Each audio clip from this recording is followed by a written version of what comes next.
Now, in a landmark legal ruling, disgraced Hollywood film producer Harvey Weinstein has had his 2020 New York rape conviction overturned due to a crucial mistake made by the trial judge. Yeah, the court found he didn't get a fair trial after the judge called witnesses whose accusations were not part of the case against him.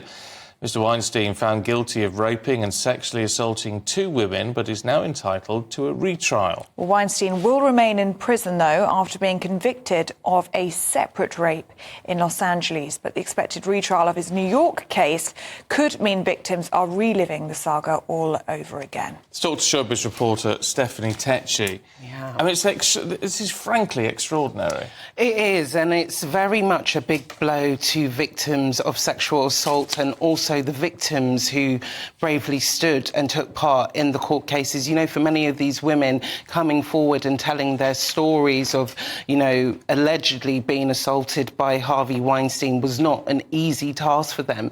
So even women, including Ashley Judge, an actress, she's come out now and she said this is an act of institutional betrayal. Because what it was, when Harvey Weinstein was sentenced in 2020, many people saw that as actually a victory for the Me Too movement. You know, finally he's been locked away. He's not going to be a free man, so he's still already in prison, serving another sentence for 16 years. But the fact that now this has been overturned, actually, it's said to a lot of women, actually, your stories don't matter, even if you're going to court to talk about it.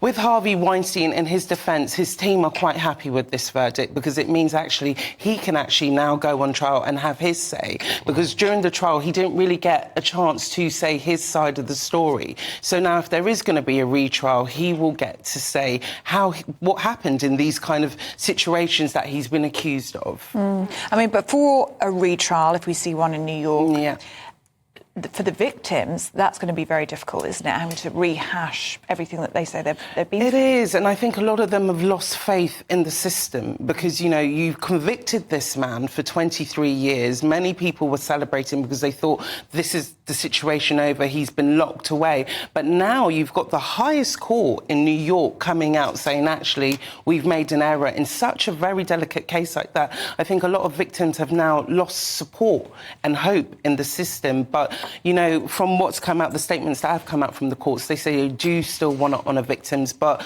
the law is the law. Even someone like Harvey Weinstein, the public already have made their opinion about him, but he is entitled to a fair trial. But this is the problem. If they've said this isn't a fair trial, and as you say, the public have got their view on it all, how does he then get it? It's going to be a retrial. How is that going to be fair? Well, this is why they've kind of shot themselves in the foot here, because it was very a tight verdict. It was 4-3 in order to have this court ruling to be brought back to trial. But the problem is now people know Harvey Weinstein's story, and I think a lot of juries, even if you got them from all over the world, they've already made up their minds. So for someone like Harvey Weinstein, it's going to be very hard to give him a fair trial. The only victory, I think, for Harvey Weinstein here is that he's going to manage to say his side of the story. But it means as well less victims. If there is a retrial, there'll be less victims who will be able to come forward because none of their stories have been stood up in a court of evidence. So it's going to be quite hard. That it is. Stephanie Takyi, good to see you Thank you this so morning. much. Thank you very much indeed.